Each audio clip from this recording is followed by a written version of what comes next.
ഹൃദയ ശസ്ത്രക്രിയ ഉപകരണ പ്രതിസന്ധിയിൽ കടുത്ത നിലപാടുമായി വിതരണക്കാർ. കുടിശ്ശിക കൊടുത്തു തീർത്തില്ലെങ്കിൽ നിലവിൽ വിതരണം ചെയ്ത സ്റ്റോക്ക് തിരിച്ചെടുക്കുമെന്ന് കാട്ടി മെഡിക്കൽ കോളേജുകൾക്ക് കത്ത് നൽകി. 158 കോടിയാണ് വിതരണക്കാർക്ക് സർക്കാർ നൽകാനുള്ളത്. മനീഷ് മഹിപാൽ ചേരുന്നു വിശദാംശങ്ങളുമായി തിരുവനന്തപുരത്ത് നിന്ന്. മനീഷ്, ഇനി ഉപകരണങ്ങൾ വിതരണം ചെയ്യില്ല എന്നല്ല, ഇപ്പോൾ വിതരണം ചെയ്ത് തിരിച്ചെടുക്കുമെന്നൊരു നിലപാടിലേക്ക് പോകുന്നു ഇവർ. എത്ര രൂപ കൊടുക്കാനുണ്ട് എന്ന കണക്ക് കുറെ കാലമായി ചർച്ച ചെയ്യുന്നതാണ്. എന്തെങ്കിലും ഇടപെടൽ സർക്കാരിന്റെ ഭാഗത്തുനിന്ന്, ധനവകുപ്പിന്റെ ഭാഗത്തുനിന്ന് അടിയന്തരമായി ഉണ്ടാകുമോ?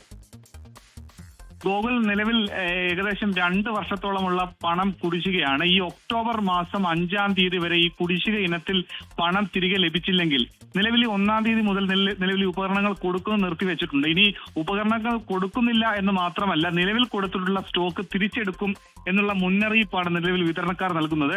ഏറ്റവും പ്രധാനപ്പെട്ട കാര്യം, ഇതുമായി ബന്ധപ്പെട്ട സർക്കാർ നേരത്തെ തന്നെ ഇതുമായി ബന്ധപ്പെട്ട കാർഡിയോളജി വിഭാഗം മേധാവി അടുത്ത ദിവസം മുതൽ തന്നെ ഹൃദയ ശസ്ത്രക്രിയ അടക്കം മുടങ്ങുമെന്ന് കാണിച്ചുകൊണ്ട് കൊടുത്ത കത്തിന്റെ അടിസ്ഥാനത്തിലായിരുന്നു വിതരണക്കാരുമായി ഒരു ചർച്ച നടത്തിയത്. പക്ഷേ ആ ചർച്ച വിജയം കണ്ടില്ല എന്നത് മാത്രമല്ല, നിലവിൽ ഈ ഉപകരണങ്ങൾ കൊടുക്കുന്നില്ല എന്ന് മാത്രമല്ല, ഒക്ടോബർ 5-ന് മുൻപ് ഈ പണം കുടിശ്ശികയായിട്ടുള്ള പണം കൊടുത്തില്ലെങ്കിൽ, അതായത് ഏകദേശം സംസ്ഥാനത്ത് 21 സർക്കാർ ആശുപത്രികളിൽ നിന്നായി 158 കോടിയാണ് കുടിശ്ശികയായിട്ടുള്ളത്. ഈ 158 കോടി കുടിശ്ശികയിൽ തിരുവനന്തപുരം മെഡിക്കൽ കോളേജിൽ മാത്രമുള്ളത് 29 കോടി 56 ലക്ഷം രൂപയാണ്. ഇത്തരത്തിൽ ഹൃദയ ശസ്ത്രക്രിയയ്ക്കുള്ള നിലവിൽ ഈ അനുബന്ധ ഉപകരണങ്ങൾ അടക്കം നിലവിൽ തീർന്നിരിക്കുകയാണ്. അനുബന്ധ ഉപകരണങ്ങൾ ഇനിയും എത്തിയില്ലെങ്കിൽ അടുത്ത ദിവസം തന്നെ ഹൃദയ ശസ്ത്രക്രിയ അടക്കം മുടങ്ങും.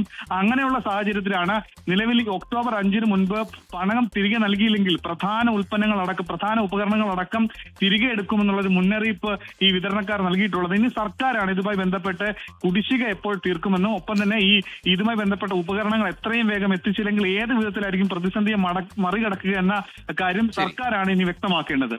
ശരി, മനീഷ് മഹിപാലാണ് വിശദാംശങ്ങൾ നൽകിയത്. നേരത്തെ തന്നെ ആശുപത്രി സൂപ്രണ്ടുമാരടക്കം സാഹചര്യം ഗുരുതരമാണ് എന്ന അറിയിപ്പ് സർക്കാർ നൽകിയിട്ടുണ്ട്, കത്ത് നൽകിയിട്ടുണ്ട്. പക്ഷേ ഈ പണം അടിയന്തരമായി നൽകിയില്ലെങ്കിൽ ഉപകരണങ്ങൾ തിരിച്ചെടുക്കുമെന്ന നിലപാടിലേക്ക് വിതരണക്കാർ പോകുമ്പോൾ അത് വലിയ പ്രതിസന്ധിയിലേക്ക് പോകും എന്ന് തന്നെയാണ് മനസ്സിലാക്കുന്നത്.